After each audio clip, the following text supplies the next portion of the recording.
Golden কালারের।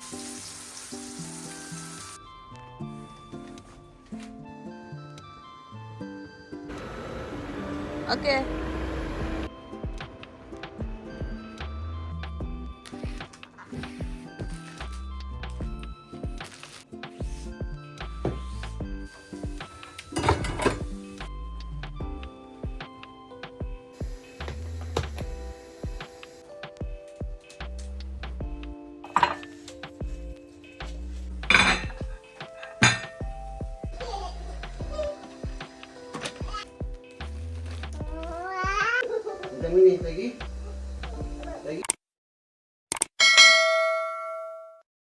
Hello everyone, আসসালামু আলাইকুম। টাইনওয়াল ফ্যামিলির সবাইকে নতুন আরেকটি ব্লগ দেখার আমন্ত্রণ জানিয়ে শুরু করছি।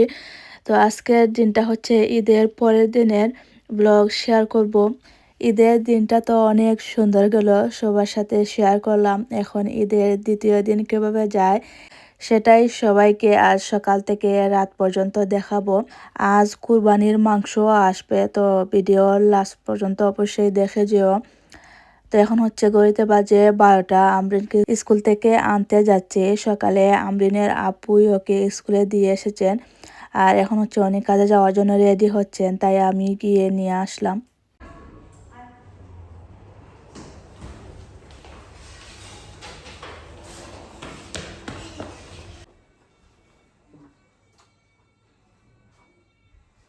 এখন চিন্তা করছিলাম যে সকালে নাস্তা কি বানাবো। আমার কাছে সব থেকে সহজ নাস্তা হচ্ছে ডিম দিয়ে ভাত ফ্রাইটাই মনে হয়, আর আমি প্রায় হচ্ছে এটাই করি। সকালের নাস্তা বানাতে এত বিরক্ত লাগে, মনে হয় যে কেউ যদি এই নাস্তাটা বানিয়ে দিত তাহলে আরাম করে বসে খেতাম।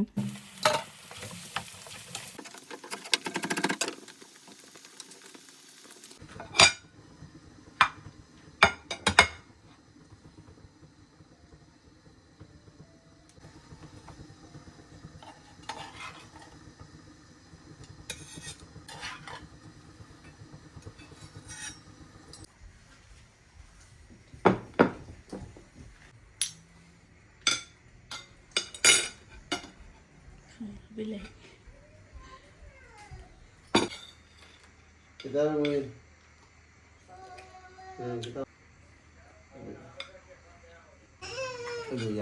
লোকগুলো শুনতে নেবে দিয়ে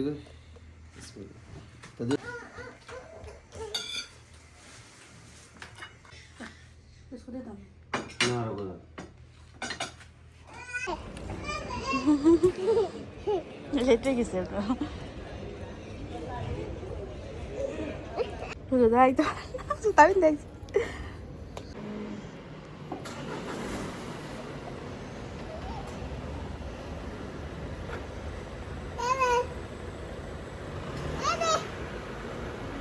ওকে, টমেটো গাছে ফুল লাগছে। নাস্তা করার পরে জামাই সাহেব কাজে চলে গেছেন। আমি এক কাপ চা নিয়ে এই বেলকনির সামনেই বসলাম। এদিকে অনেক সুন্দর বাতাস আসে, তো এখানে হচ্ছে চা খাবো আর একটু ফোন দেখবো।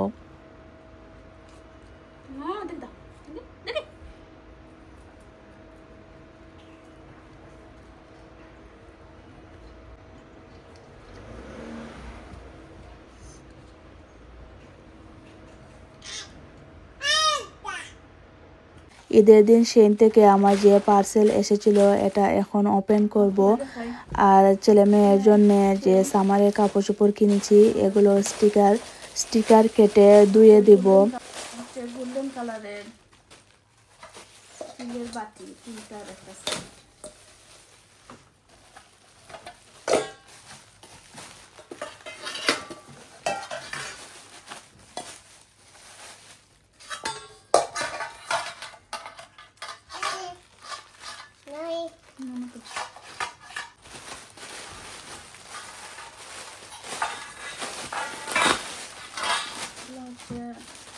প্লাস্টিকের ফ্লাওয়ার গোল্ডেন কালার গোলাপ ফুল।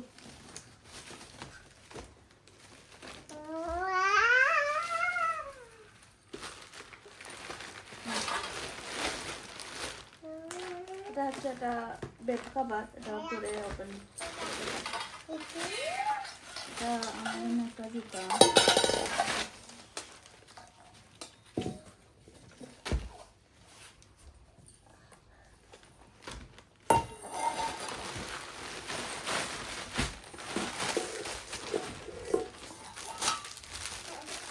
এটা হ্যাপি বার্থডে লেখা একটা ব্যানার।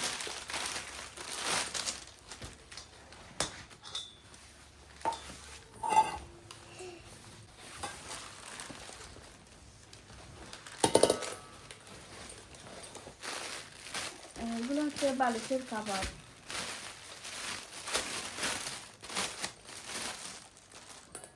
সোফার যে ছোট ছোট বালিশ।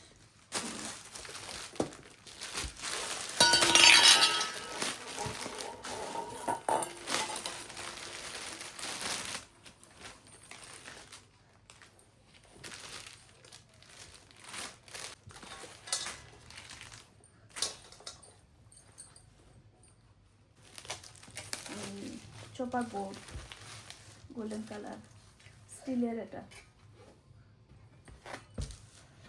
কাঠের যে বোর্ডগুলা দেখা যায় যে কয়েকদিন পরে দাগ পড়ে যায়, তো স্টিলের একটা এনেছি, কয়েকদিন ইউজ করে দেখি। কাল যে প্রাইমাকে গিয়েছিলাম, প্রাইমার থেকে কী কী কিনলাম দেখাই।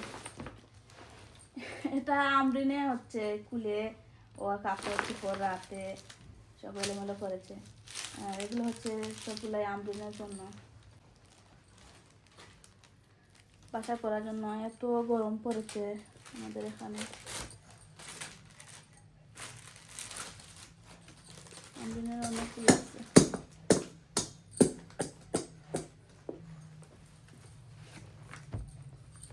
বেশি করেই কিনে নিয়েছি, ইদানিং হচ্ছে সবে খুব একটা যেতে পারি না, সঙ্গে ছিলেন, তাই একেবারে সামারের কাপড় কিনে নিয়েছি। মাঝে মধ্যে যদি কিছু দরকার হয় তো করে কিনি। আর এই যে আমরিনের জন্য প্যান্ট, ছেলেরগুলো পরে দেখাই। আর আমার জন্য অনেকগুলো টি শার্ট কিনেছি। আমি হচ্ছে এই ধরনের টি শার্ট বাসায় পরি।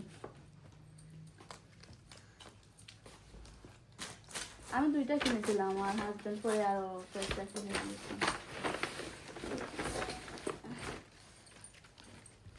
এক এক কালারের এক একটা, এটা অনেক সুন্দর।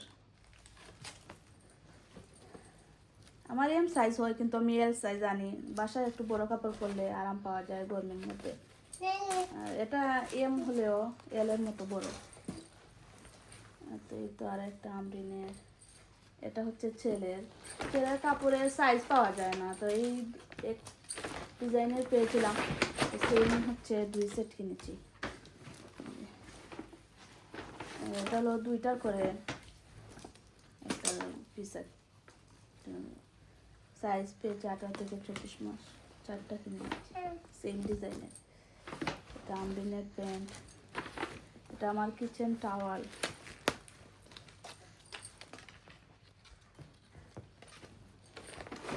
তারপরে এখানে ছেলের জন্য আরও অনেকগুলো সেট, 5টার একটা সেট।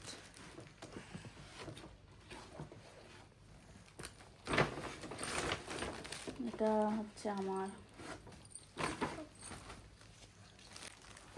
আমরিনের প্যান্ট, এটা ছেলের জন্য পিসের একটা প্যান্ট। একটা হাসির কথা শেয়ার করি, আমরিনের বয়স তো 4 বছর হয়ে গেছে, এখন 5 চলে, তো ওকে হচ্ছে প্যান্ট পরাই 1 বছরের। একটু হালকা, ভিডিওর মধ্যে তেমন একটা বোঝা যায় না, কিন্তু অনেক হালকা। 1 বছরের প্যান্ট ওর লাগে। আমি মনে মনে হাসি। এটা ছেলে।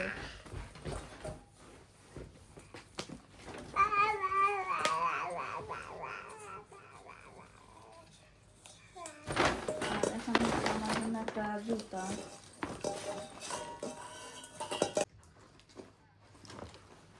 এই স্টিকারগুলো ছুটানো আর একটা কষ্টের কাজ।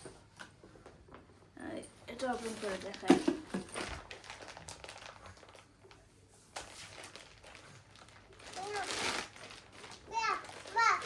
আমি প্রথমে ভেবেছিলাম এটা বিছানা চাদর, সেই নিয়ে আসলে অনেক জিনিস বোঝা যায় না। তো এখন ওপেন করে দেখি যে এটা কম্বল। এখন এই গরমের সময় কম্বল দিয়ে কি করব, আর এটা হচ্ছে বাচ্চাদের সাইজের, এত বড় না। তো মাথার মধ্যে একটা আইডিয়া এলো যে এটাকে কেটে আর এই সোফার কাভার হিসাবে ইউজ করব।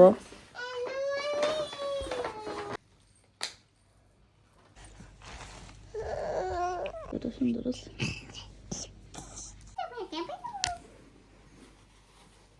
এত ধরে গরম পড়ছে, ভালো লাগে না, কাম কাজ করতেও ভালো লাগে না।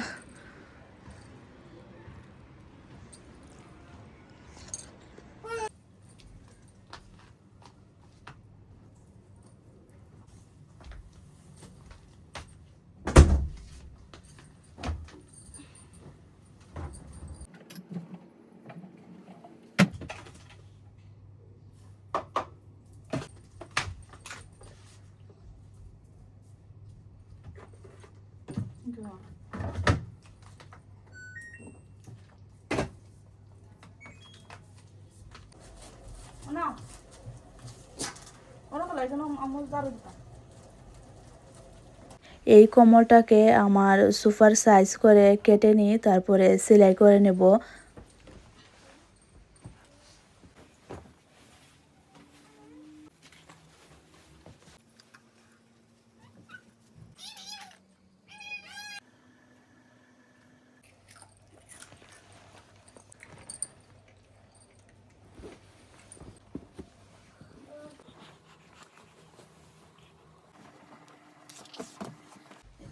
সেলাই করা হয়ে গেছে।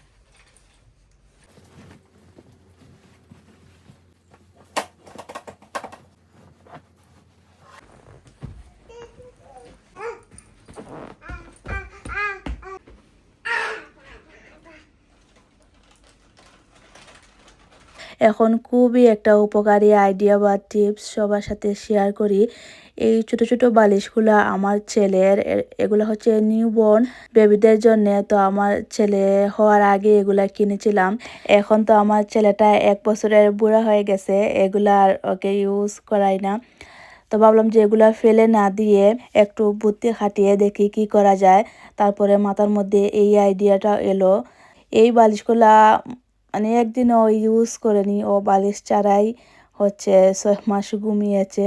সেই কারণে বালিশগুলো ময়লা হয়নি। এই যে ভিতরের তুলাগুলো একেবারেই নতুন। তো আমি হচ্ছে এই বালিশের উপরে কাপড় কেটে ভিতরে তুলা বের করে হাত দিয়ে জুড়ি জুড়ি করে নিচ্ছে, কারণ একটু তো দলা বেঁধে গেছে। তারপরে এই নতুন কুশন কাভারগুলো আমি কিনেছি, যে সেন থেকে দেখালাম, এগুলার ভিতরে এই তুলাগুলা ঢুকিয়ে হচ্ছে নতুন একটা বালিশ তৈরি করে নিলাম। ঠিক একই রকম বাসায় দেখবে যে অনেক এক্সট্রা বালিশ বা পুরাতন বালিশ থাকে, আমরা ইউজ করি না। সেই সব বালিশগুলা ফেলে না দিয়ে এভাবে বুদ্ধি খাটিয়ে হচ্ছে ছোট ছোট সোফার বালিশ বা কুল বালিশ বানাতে পারবে। এই তো আমি 3টা বানিয়েছি।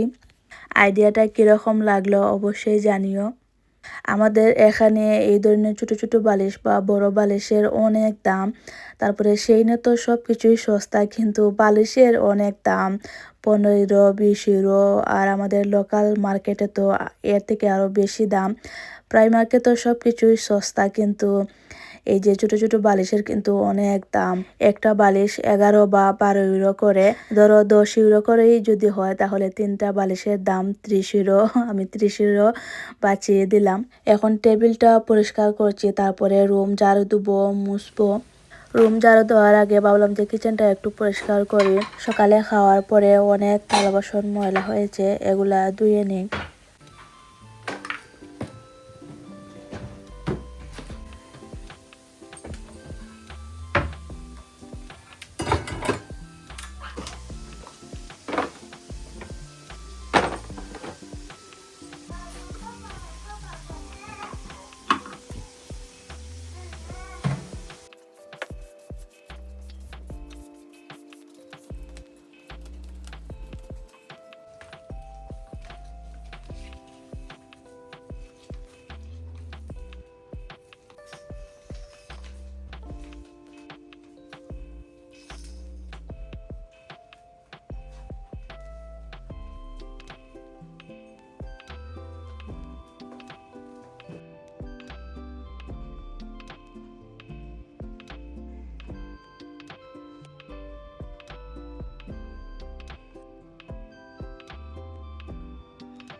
এই যে কিচেনটা পরিষ্কার করে নিয়েছি।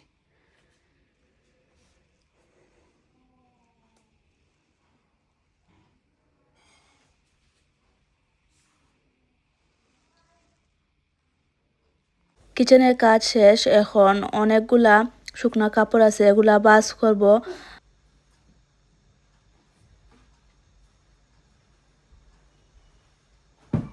চা বসালাম, কাজের ফাঁকে 1 কাপ গরম চা কিন্তু খেতে ভালোই লাগে। কাপড় ধোয়া, ভাঁজ করা, রোদে মেলে দেওয়া, এটা হচ্ছে প্রত্যেক দিনেরই কাজ। কোনো এক সময় ছিল সপ্তাহে 1 দিন কাপড় ধুয়ে দিতাম, আর এখন হচ্ছে প্রত্যেক দিন কাপড় ধুয়ে দিতে হয়। ছেলে মেয়ে হওয়ার আগে আমরা টুনাটুনির কাপড় আমি সপ্তাহে 1 দিন ধুয়ে দিতাম। আর আমার একটা অভ্যাস হলো, 1 দিন না, যদি 1 ঘন্টাও একটা কাপড় পরি, সেটা না ধুয়ে সেকেন্ড বার পরি না। সেই কারণেই মনে হয় একটু কাপড় বেশি জমা হয়ে যায়। এই যে ঘরে কাপড় পরি, তো দেখা যায় যে বিকালে বাহিরে বের হয়, তখন আরো একটা কাপড় পরে যাই, এসে হচ্ছে এটা চেঞ্জ করে অন্য আরেকটা পরি।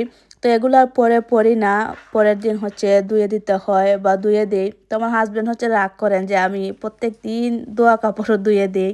তো আমার জামাই সাহেবের মতে একটা কাপড় নাকি 1 সপ্তাহ পরার পরে ময়লা হয়। তো ওনার কথা শুনে বিরক্তিকর একটা ভাব নিয়ে ওনার মুখে তাকিয়ে থাকি, আর বলে যে কাপড় তো আমি ধুয়ে দিচ্ছি, তা তোমাকে তো ধোয়ার জন্য বা ভাঁজ করার জন্য বলছি না, আর বলবো না যতদিন আমি আসি এই সংসারে কাজকর্ম আমি একাই করে যাব। তো এইদিকে হচ্ছে আমার চাও জাল হয়ে গেছে।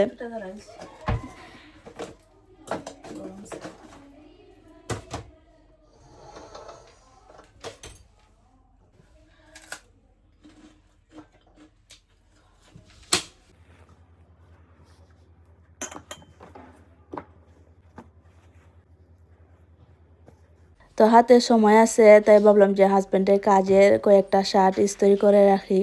যেই দিন কাজ করতে ভালো লাগে, দেখা যায় যে একটানা একটার পর একটা কাজ করতেই থাকি।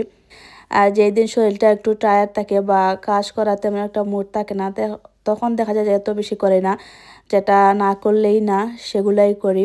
তো আজ হচ্ছে কাজ করতে অনেক এনার্জি পাচ্ছিলাম, তাই হচ্ছে একটার পর একটা শুধু কাজ করেই যাচ্ছি।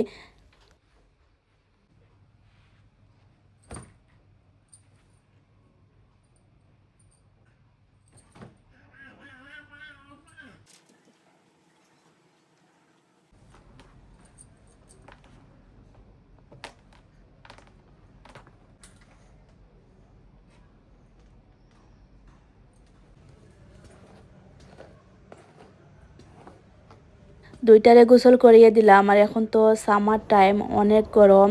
ওরা গোসল করার জন্য একেবারে পাগল হয়ে থাকে। তো দুপুরে ভাত খাওয়ার পরে সন্ধ্যা হয়ে গেছে, আর আমি মাংসের জন্য মানে অপেক্ষা করছিলাম। তো নজরুল ভাই নিজে এসে মাংসগুলা কষ্ট করে দিয়ে গেছেন। আর আমরিনের আব্বু আসতে পারেননি, ওনার একটানা কাজ। আমাদের বিদেশের কুরবানির নিয়মটা কিন্তু আলাদা, বাংলাদেশের মতো না।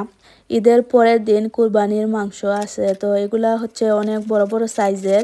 তো সবগুলা প্রথমে কেটে নিই, তারপরে বক্সে ঢুকিয়ে ফ্রিজে রাখবো।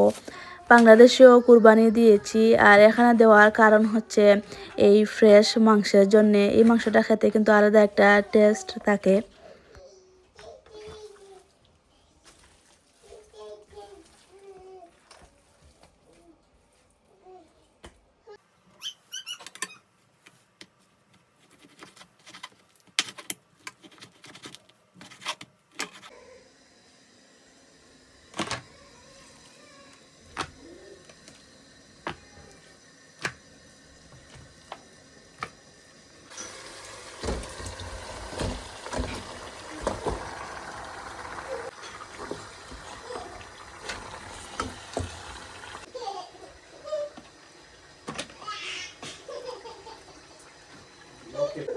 Udah ini lagi? Lagi?